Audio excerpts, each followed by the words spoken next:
हृदयी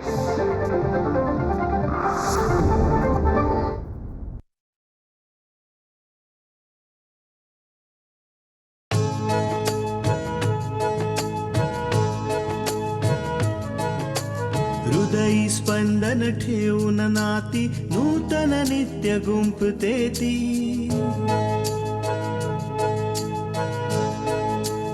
हो हृदयी स्पंदन ठेवून नाती नूतन नित्य गुंफते ती. अंगणाची किरणे होऊन घरटे स्वर्णिम करते ती. स्मित फुलवून अधरांवरती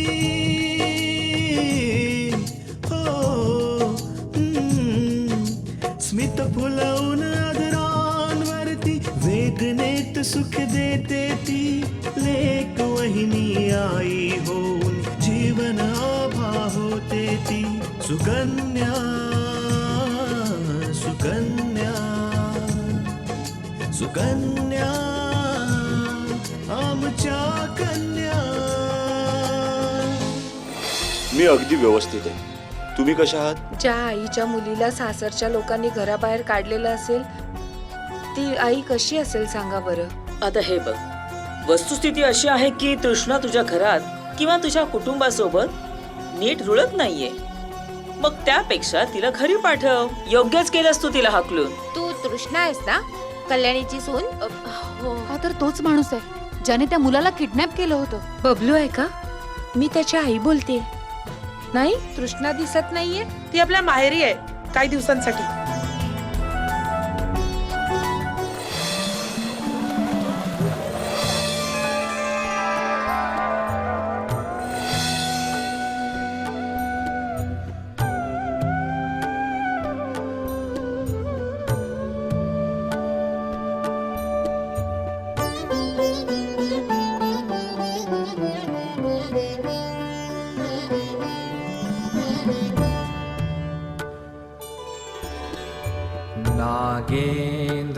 नागेन्द्रहाराय त्रिलोचनाय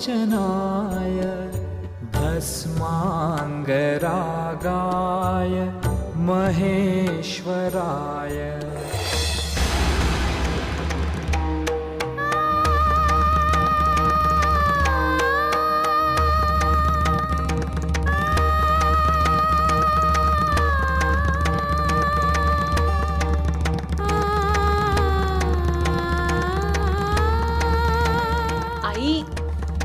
तुम्ही खरंच खूप नाटकी आहेस तू. त्या दिवशी तर मोठी तोऱ्यात घर सोडून आली होतीस. हा, असं वाटत होतं की हिला घरच्यांची काही पर्वाच नाहीये. आणि आज हे काय करतेस? अख्ख्या समाजासमोर आमची बदनामी करतेस. बदनामी? नाही आई, मी असं काहीही केलं नाहीये. नाही केलंस? मग हे सगळं काय आहे?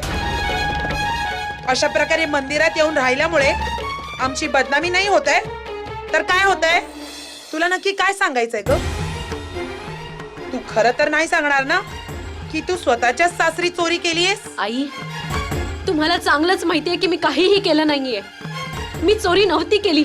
पण काय असं घडलं तर होतं ना. माझी तशी यापेक्षा चांगल्याची अपेक्षा नव्हती. शेवटी घरच्यांनी जे संस्कार केले आहेत तशीच वागशील ना. आई, तुम्हाला जे काही म्हणायचंय ते तुम्ही मला म्हणा, पण माझ्या घरच्यांना मध्ये आणू नका.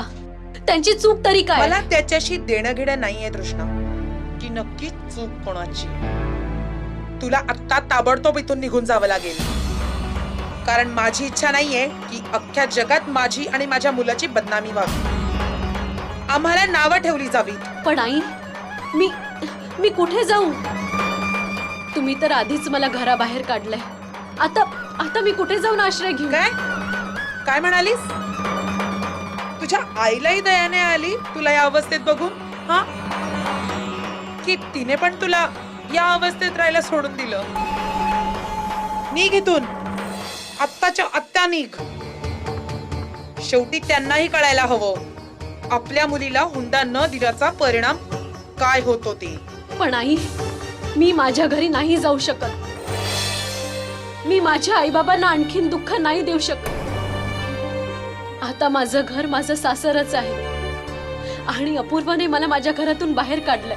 ते तुझं घर नव्हतं तृष्णा, कळलं? आणि राहिला प्रश्न या मंदिराचा, तर तुला आत्ताच्या आत्ता या क्षणी इथून जावं लागेल. नाही आई, मी इथून कुठेही जाणार नाहीये, कुठेही नाही जाणार. अशी कशी नाही जाणार? निघतेस की नाही? निघ इथून. आई चल, माझा हात निघ. सोडा. नाही चालती आई. हो इथून.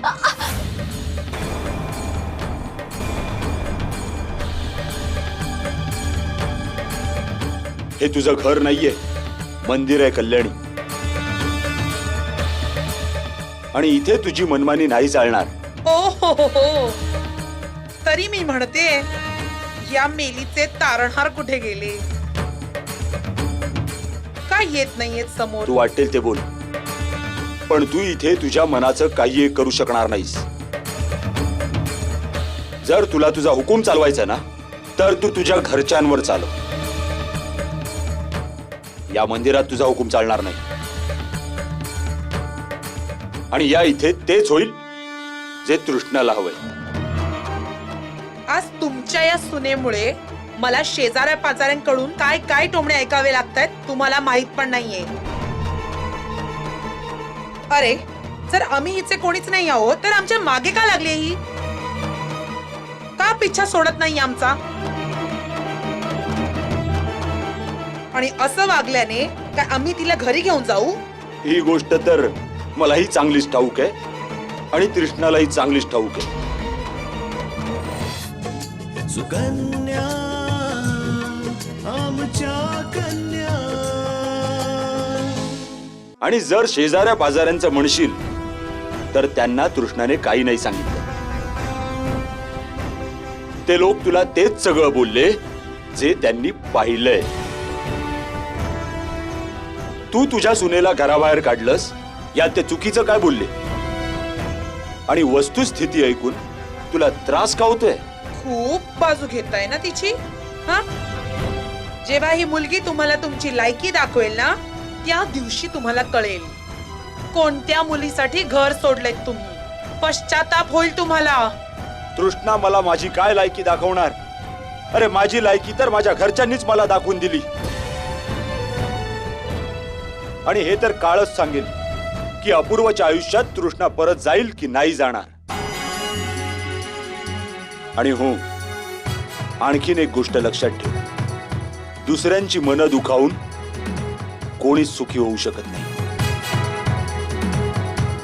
मग ती तू असो की अपूर्व. तुम्ही आमची चिंता तर सोडाच आणि जरा स्वतःचा विचार करा. शेवटी हिचं ओझं घेऊन तुम्ही किती दिवस फिरणार आहात? कधी ना कधी तर हे ओझं उतरवून फेकूनच द्यावं लागेल.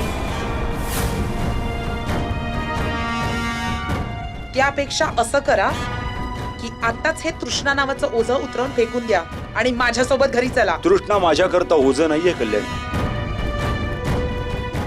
उलट ईश्वरानं दिलेलं असं एक वरदान आहे ज्याने मला आयुष्य जगण्याची एक नवी प्रेरणा दिली. आणि लक्षात ठेव, मी त्या घरात त्याच दिवशी पाऊल ठेवेन ज्या दिवशी तृष्णा त्या घरात जाईल. हे कधीच होऊ शकत नाही. मी जिवंत असेपर्यंत तृष्णा त्या घरात कधीच जाणार नाही.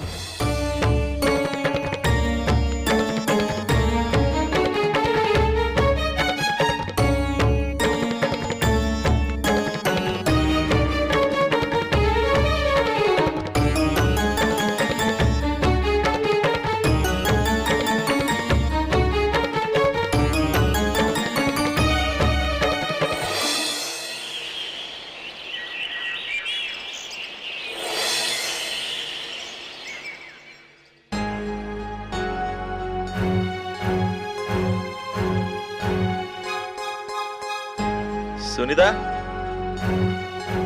आलात तुम्ही? मी आता तुम्हालाच फोन करणार होते. काय झालं सुनीता? अहो, बबलू अजून घरी नाही आलाय. अगं मग त्यात एवढा घाबरण्यासारखं काय? गेला असेल आपल्या मित्रांकडे, येईल परत. तू पण ना उगाचच घाबरतेस. नाही, मी त्याच्या ट्युशन मध्ये सुद्धा फोन केला. तो 2 तासापूर्वीच तिथून निघालाय. काय 2 तास झाले?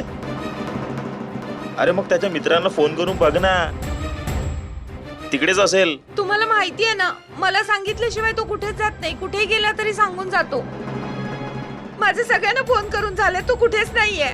तू घाबरू नकोस हा सुनीता, आपला बबलू सापडेल, मी शोधतो त्याला.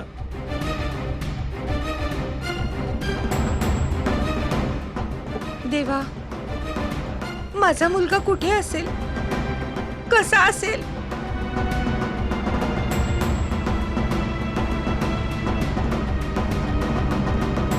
ये बेटा.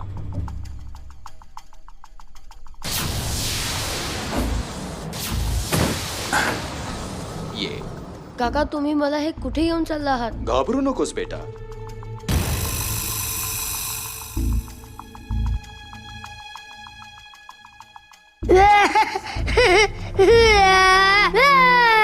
अबे चुप, रडून रडून डोकं फिरून टाकलंय. चल.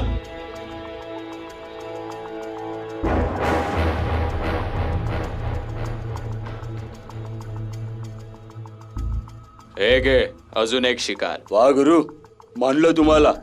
मुलांना कसं फसवायचं, त्यांना कसं बुलवायचं आणि त्यांना किडनॅप कसं करायचं हे कोणीतरी तुमच्याकडून शिकायला हवं. सुकन्या आमच्या कन्या.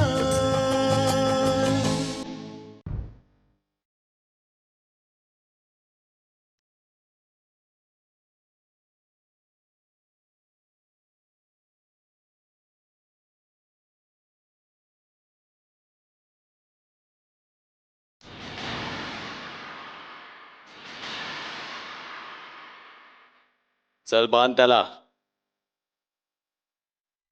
हा बांधतो. काका हे काय करताय काका? चोप. काका काका तुला तेव्हाच सोडण्यात येईल जेव्हा तुझा बाप पैसे घेऊन येईल. काका सोडा मला. काका प्लीज काका सोडा. काका नको काका. चुप. बस इथे.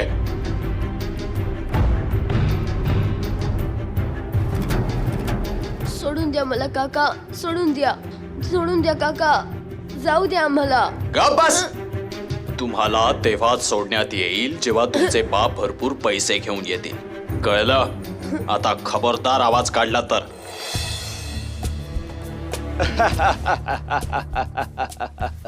ती तर आमची ड्युटी आहे. पुढच्या वेळी आम्ही करतो ना. साहेब, सर तुम्ही साहेब, काळजी माझा नका मुलगा. करू. तुम्ही बिलकुल काळजी नका करू साहेब. आमची जबाबदारी आहे. अहो तुमच्यासाठी नाही करणार तर कोणासाठी करणार साहेब?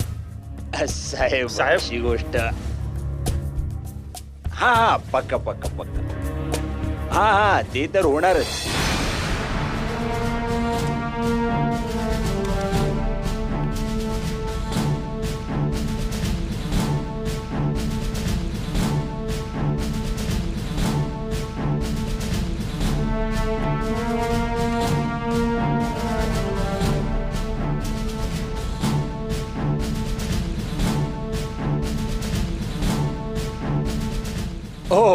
हो ठीक आहे. हो नक्की नक्की. हो मी तुम्हाला कळवतो. अहो साहेब, मी कधीपासून इथे बसलोय, माझा पोरगा हरवलाय आणि तुम्ही माझ्याशी नीट बोलत पण नाही. तुला काही एवढी अक्कल नाहीये? मी कोणाबरोबर तरी महत्वाचं बोलत होतो साहेब, ना. मला कळतंय, पण माझा 8 वर्षाचा मुलगा गायब झालाय साहेब. मग त्यात मी काय करू? पोरं तुम्ही जन्माला घालता, सोडून टाकता, हरवता, मग इकडे जातात तिकडे जातात. पोलीस काय करणार त्यात? असं नका बोलू साहेब, असं बोलू नका. अहो तो ट्युशनला गेला होता आणि तो परत आलाच नाही. अरे त्यात माझी काय चूक आहे? पोलीस काय तुमच्यासारख्या निष्काळजी माणसांच्या मागे ड्युटी करत फिरेल?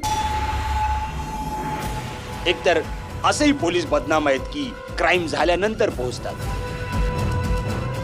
अरे पोलिसांना काय माहित असते का की गुन्हा कुठे, कसा आणि कधी होणार आहे? नाही साहेब, तुमची काय चूक नाही साहेब, तुमची काही चूक नाही साहेब. माझा एकुलता एक पोरगा आहे आणि त्याला काय झालं ना साहेब, तर त्याची आई रडून आपला जीव देईल साहेब, जीव देईल ती. ठीक आहे. आता सगळी कामं सोडून तुझ्या मुलाला शोधण्यासाठी त्याच्या मागे पळावं लागणार आहे. आणि त्या पळापळीसाठी काही खर्च पण करावा लागेल नाही का? साहेब, तुम्ही पैशाची काय काळजी करू नका. जितका काय लागेल तितका मी देईन. पण माझ्या मुलाला शोधून काढा साहेब. पण माझ्या मुलाला शोधून काढा. हे बघ बाबा, माझा तर एकच हिशोब आहे. एका हाताने घ्या, दुसऱ्या हाताने द्या. समजला? आता लवकर कर, कळलं मला साहेब. लवकर कर, लवकर कर.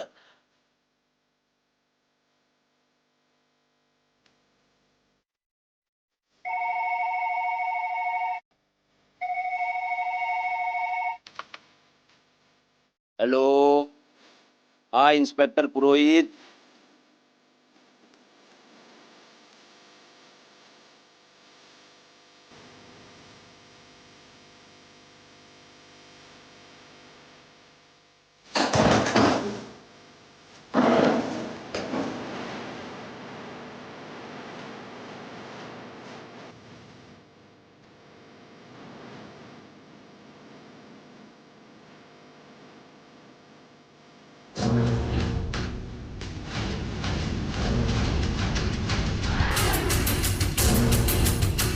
मुलांनो, तुम्ही घाबरू नका, मी तुम्हाला सोडवेन. सुकन्या आमच्या कन्या.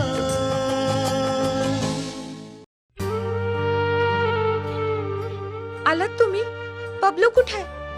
तुमच्या बरोबर नाही आणलात? बबलू कुठे आहे? बोला ना, बोलत का नाही आहात तुम्ही? तुम्ही गप्प का आहात? माझा बबलू कुठे आहे? बोला ना, बबलू कुठे आहे? मी त्याला सगळीकडे शोधलं सुनीता, सगळीकडे बघितलं, पण आपला बबलू कुठेच भेटला नाही भेटला. तर मग पोलिसांकडे जा, तिथे तक्रार करा. पोलीस आपल्या बबलूला नक्की शोधून काढतील. गेलो होतो ना पोलिसांकडे रिपोर्ट करायला, पण तो रूममेट इन्स्पेक्टर खूप पैसे मागतोय. बोलतोय जोपर्यंत पैसे नाही मिळत रिपोर्ट नाही लिहिणार. माहित होतं, मला माहित होतं. ही सगळी तुमच्या पापांची फळ आहेत. ती मला आणि माझ्या बबलूला भोगायला लागतात. आयुष्यभर लोकांना फसवत आलात, सगळ्यांचे शाप घेतलेत. त्याच हे फळ आहे की माझा मुलगा मला सापडत नाहीये.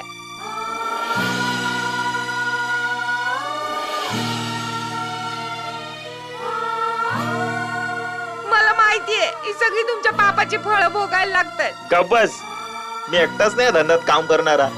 माझ्यासारखे कितीतरी पापी लोक आहेत या धंद्यात, पण त्यांच्या बाबतीत असं होत नाही. त्यांना कधी शाप नाही लागत. मग मीच का? लागतील, त्यांनाही नक्की लागतील. बघा, मला काय माहित नाही. मला माझा मुलगा हवाय बस. मला माझा बबलू आणून द्या. मला माझा मुलगा हवाय बस. माझा बबलू कुठे आहे? तुम्ही बोलत का नाही? मला माझा बबलू हवाय बस. मला माझा बबलू हवाय. मला माझा बबलू आणून द्या. सुनीता, आपल्या बबलूला काय नाही होणार. मी त्याला शोधून आणेल. रडू नकोस. काय नाही होणार आपल्या बबलूला. मी बोललो ना, काय नाही होणार. रडू नको.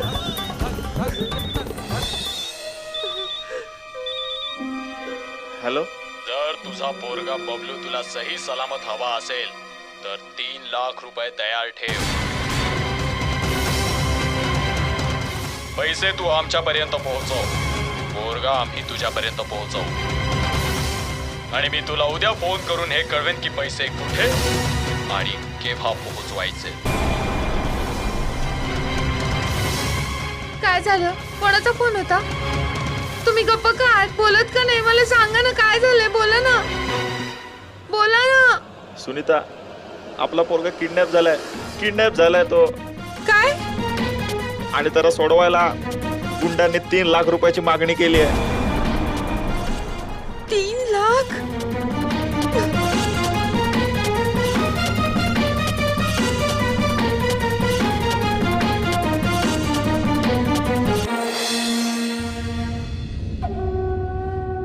या मुलांचा आता मला कंटाळा यायला लागलाय. असं वाटतं आजच यांचा खेळ संपवूनच टाकावा. गुरु, जर पैशाचा प्रश्न नसता ना तर या मुलांना एकाच सापडीत वटणीवर आणलं असतं. पण काय करणार, पैशाचा प्रश्न आहे ना. तुला पण माझ्यासारखं बांधून ठेवलंय का? तुझं नाव काय आहे? राहुल. तू एक काम कर, बोला. तू इथे जरा लक्ष ठेव. ओके तोपर्यंत मी मुलांना थोडं खायला देतो. ओके गुरु. ठीक आहे? ठीक आहे.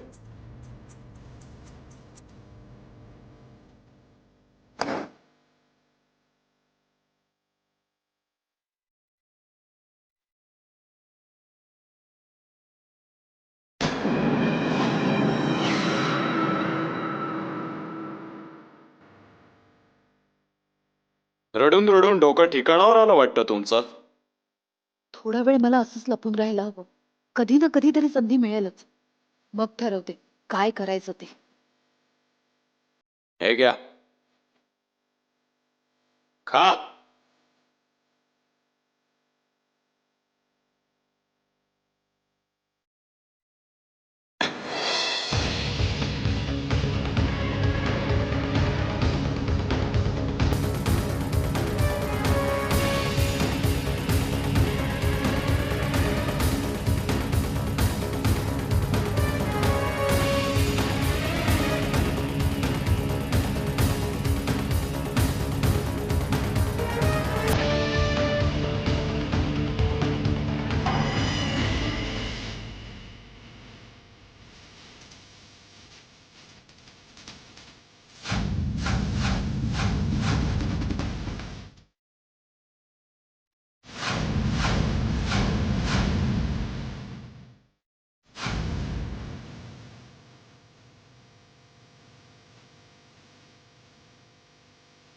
अरे हे काय? याला बेशुद्ध कोणी केलं?